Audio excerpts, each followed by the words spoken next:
Hello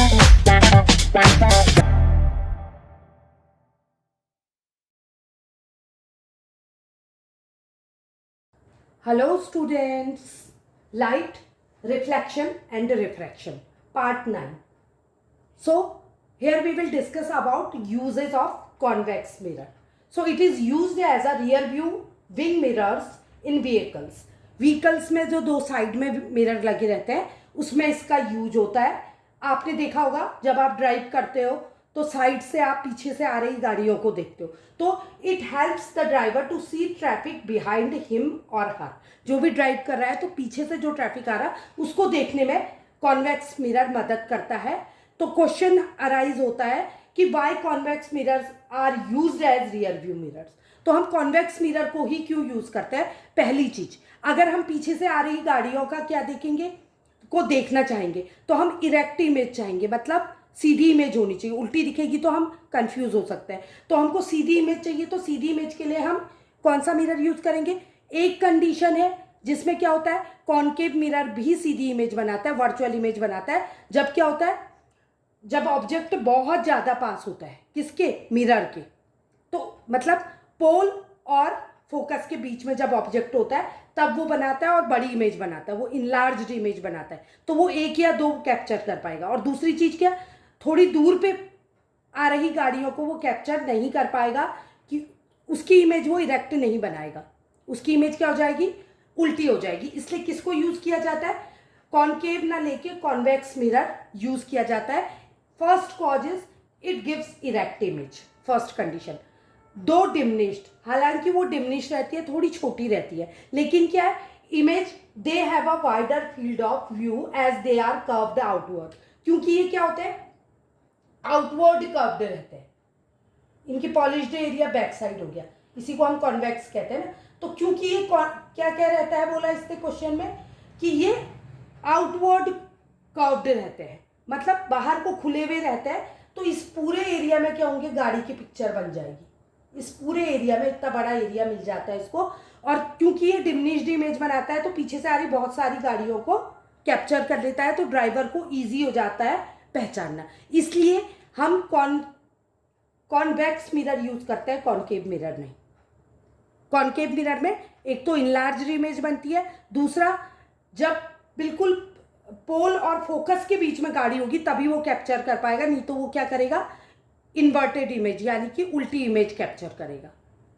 hence we use convex mirror in the as a rear view mirror. Next हम पढ़ेंगे sign convention for reflection by spherical mirrors.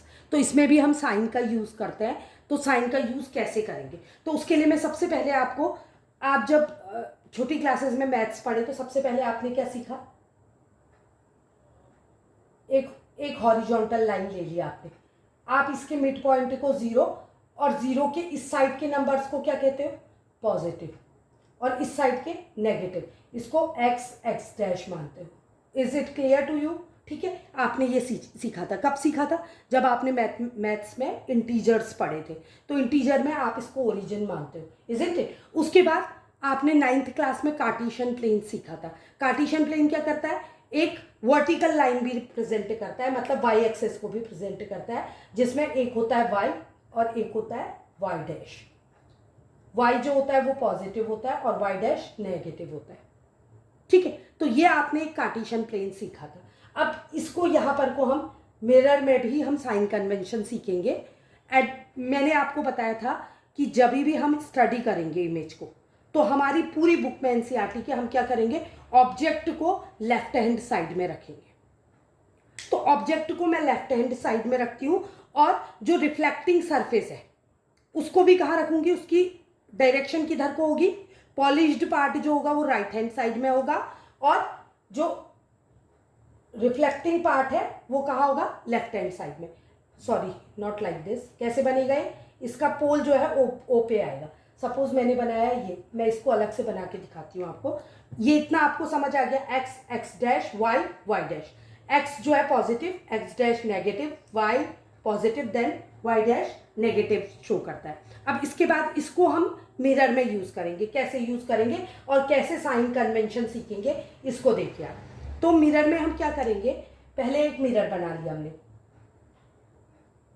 ये हो गया हमारा concave mirror, ये हो गया हमारा प्रिंसिपल एक्सिस, ठीक है, ये हो गया हमारा पोल। तो यहां पर को जो मैंने बोला था एक्स एक्सिस, तो एक्स और एक्स डैश ये बन जाएगा, तो हमारा ओरिजिन क्या बन जाएगा, पोल। पोल हमारा मिड पॉइंट हो गया, ठीक है। और इसी में ऊपर की डायरेक्शन क्या हो जाएगी, वाई एंड वाई डैश, ठीक है। अब मैंने आपको बताया था कि ऑब्जेक्ट को हमेशा हम किस डायरेक्शन में रखते हैं, लेफ्ट हैंड साइड में रखेंगे। हम स्टडी ऐसे ही करेंगे। तो अभी हमारा रिफ्लेक्टिंग सरफेस क्या है, कर्व के अंदर है, तो रिफ्लेक्टिंग सरफेस कर्व के अंदर है और मैंने ऑब्जेक्ट को रखा यहां, ठीक है। तो ऑब्वियसली इसका फोकस और सेंटर ऑफ कर्वेचर यहां बनेगा। तो इतने ही पॉइंट आपको याद करने हैं। आपको मालूम है कि आपका ऑब्जेक्ट जो है वो लेफ्ट हैंड साइड में है। लेफ्ट हैंड साइड मतलब अगर आप इसको देखिए एक्स एक्सिस और एक्स डैश को, तो एक्स डैश नेगेटिव होता है। तो जब भी आप किसको रिप्रेजेंट करेंगे, जब आप ऑब्जेक्ट को रिप्रेजेंट करेंगे, ऑब्जेक्ट की डिस्टेंस को रिप्रेजेंट करेंगे, तो उसको किससे करेंगे, नेगेटिव साइन से। डिस्टेंस कैसे, हम कोई भी डिस्टेंस नापेंगे, अगर इसमें अभी हम साइन कन्वेंशन सीख रहे हैं, उसके बाद हम मिरर फॉर्मूला सीखेंगे। तो मिरर फॉर्मूला में हमको क्या यूज होता है, कौन से वेरिएबल यूज होता है, पहला वेरिएबल यूज होता है कि ऑब्जेक्ट जो खड़ा है उसकी डिस्टेंस पोल से कितनी है, तो उसको हम यू से रिप्रेजेंट करते हैं। तो यू हमेशा हमारा नेगेटिव आएगा। क्यों नेगेटिव आएगा, क्योंकि लेफ्ट हैंड साइड में एक्स डैश में। Is this clear to you. अब जो इमेज बनती है, सपोज मेरी इमेज यहां बनी, ठीक है, इमेज बनी, तो इमेज की पोल से डिस्टेंस हमेशा हम किसके पैरेलल नापेंगे, डिस्टेंस को प्रिंसिपल एक्सिस के पैरेलल नापेंगे। तो ये पैरेलल यू, जिसको हम क्या कहेंगे, ऑब्जेक्ट की पोल से डिस्टेंस नेगेटिव। अगर इमेज कहां बनती है, फ्रंट में बनती है, रियल इमेज बनती है, तो उसकी डिस्टेंस किससे, पोल से डिस्टेंस v कहते हैं, तो v भी क्या हो जाएगा, नेगेटिव। लेकिन अगर वर्चुअल इमेज बनती है, किस केस में, एक केस में कॉनकेव मिरर में और दो केसेस में कॉन्वेक्स मिरर में, इमेज कहां बनती है, बैक साइड में बनती है। तो जब बैक साइड में बनेगी तो पोल से उस इमेज की डिस्टेंस v और वो हो जाएगी पॉजिटिव।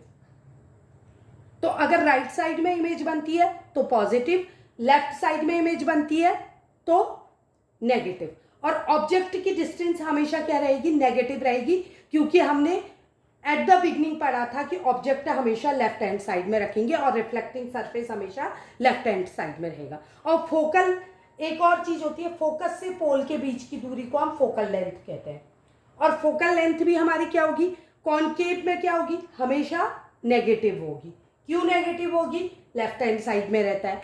और क्योंकि कॉन्वेक्स का सर्कल बैक साइड में बनता है, राइट साइड में बनता है, तो इसकी फोकल लेंथ जो होगी वो पॉजिटिव होगी। फोकल लेंथ किसको कहते हैं, फोकस से पोल की डिस्टेंस। ऐसे ही रेडियस ऑफ कर्वेचर कॉनकेव में कहाँ रहता है, लेफ्ट हैंड साइड में, तो पॉजिटिव रहेगा, राइट हैंड साइड में नेगेटिव रहेगा। Is this clear to you. उसके अतिरिक्त क्या बचता है, हाइट ऑफ ऑब्जेक्ट, ऑब्जेक्ट कितना बड़ा है। सपोज ये 5 है, तो ये माइनस में रहेगा कि प्लस में, ये प्लस में रहेगा। क्यों रहेगा प्लस में, क्योंकि हमको मालूम है वाई एक्सिस में ऊपर की डिस्टेंस जो होती है पॉजिटिव होती है, नीचे की ओर की डायरेक्शन नेगेटिव होती है। इमेज जो है वो नीचे की डायरेक्शन में है, रियल इमेज है, तो रियल इमेज हमेशा लेफ्ट हैंड साइड में बनेगी, तो रियल इमेज हमेशा क्या होगी, नेगेटिव में होगी। इसकी हाइट h और h डैश मान लेते हैं, हाइट h और h डैश, तो ये तो क्या रहेगी, हमेशा ये पॉजिटिव रहेगी। क्यों, ऑब्जेक्ट सीधा इरेक्ट खड़ा रहता है।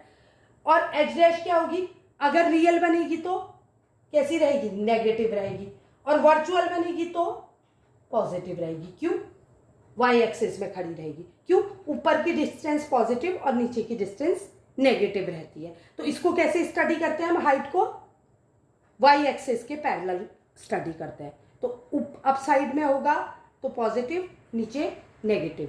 आई होप आपको साइन कन्वेंशन क्लियर हुआ होगा, और अगर वीडियो अच्छा लगा तो लाइक, सब्सक्राइब और शेयर करें। Thank you.